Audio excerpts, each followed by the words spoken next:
On va vous parler de coach, le grand coach Aubin Makussa qui est en studio. Il est en train de réaliser un album, Le Temps du Coach.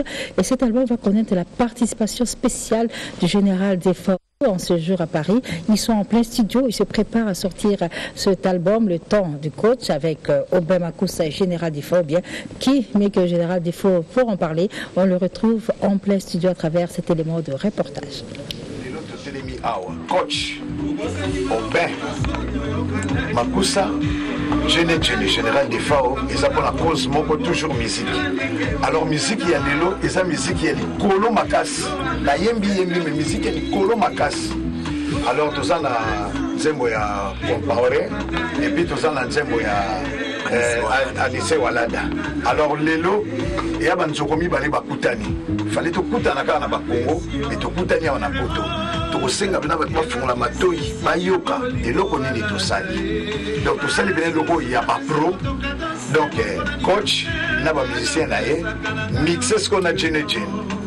Pour le faire au Kimel. Mon Bolandi général n'est pas confirmé. Donc si on le voit sur les athées, on a wenze moko kasi katsa kitunga ndekeseni. Vous êtes attentif Bolanda les combats voré na Anissé Walada. Bukala na bi. Bukala na bi. Bukala na bi. Edino image. Nani bakoka na songi pona ibika leo na poko la komona ngo déjà. Tout ça les locaux choc bantou ba ko bilenge. Bana mokili mobimba choc bantou. Général yo a confirmé ma solo. Coach. Donc yeah. Coach. Coach toi.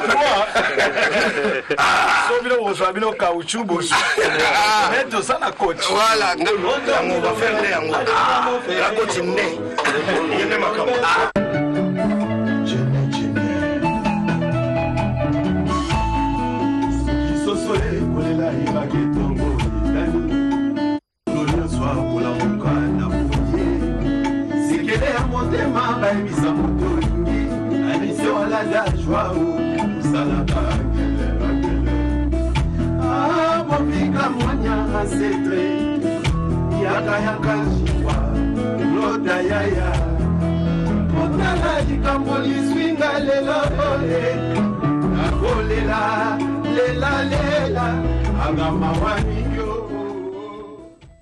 Talent de coach avec le grand coach Aubin Makussa et Général Desforges bientôt sur le marché.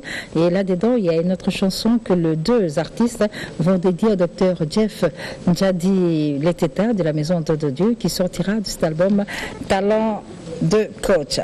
En Suisse, on nous annonce Madame Laetitia Yoza fin, mutaleki wazate, oza suka, libulu zanga suka, mokako soa kende donc yoleki. Fin. Suivez www.panzasangoyakongo.com. Ino image yenda zo panza sango ya Kongo babi sango ya Kongo ko panza na wapi babi edino image.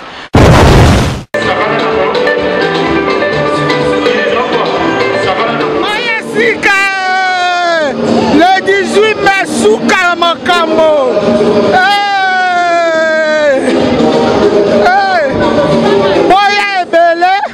Le 18 mai, à 20h à 5h du matin, dans salle de Venise, et copé la moto avec cours de gras. Ma maman Paris, Mayasika, on est ensemble. Fille officielle de l'association Mayasika, le 18 mai 2018, de 20h à 5h du matin, la salle de Venise, 30 route de Roselay, 95 décembre, Sarcelles. Les billets c'est 25, buffet à volonté. Ok, vive, alléluia.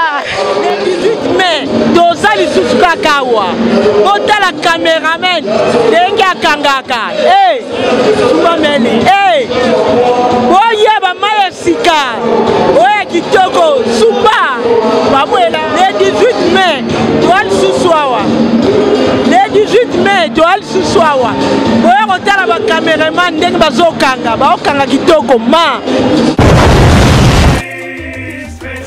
Donc Paris, Belgique, Suède, partout Allemagne. Genre c'est global et PM Express. Il y a Yemeye, Patrick Malouavengi. Idéologie à Moko. Hein? Donc agence il y a fret, on a bateau, on a avion, on a Global Express. Baki funa nyonso na lokeno na Angola. Soki na na contrat na agence minene était ekokende Patrick Malouavengi. Vraiment l'économie sur Congolais faut tout promouvoir. Par carton, par conteneur, par valise, pas mal, même bongo. Kolukano mindono te. Maman Global PM Express. On dit toujours artiste Oyo, il a toujours bateau bazar na idée sur le Patrick Malouavengi. À aire d'ouverture la chose à de lundi à samedi de 9h30 à 19h30. Kinshasa.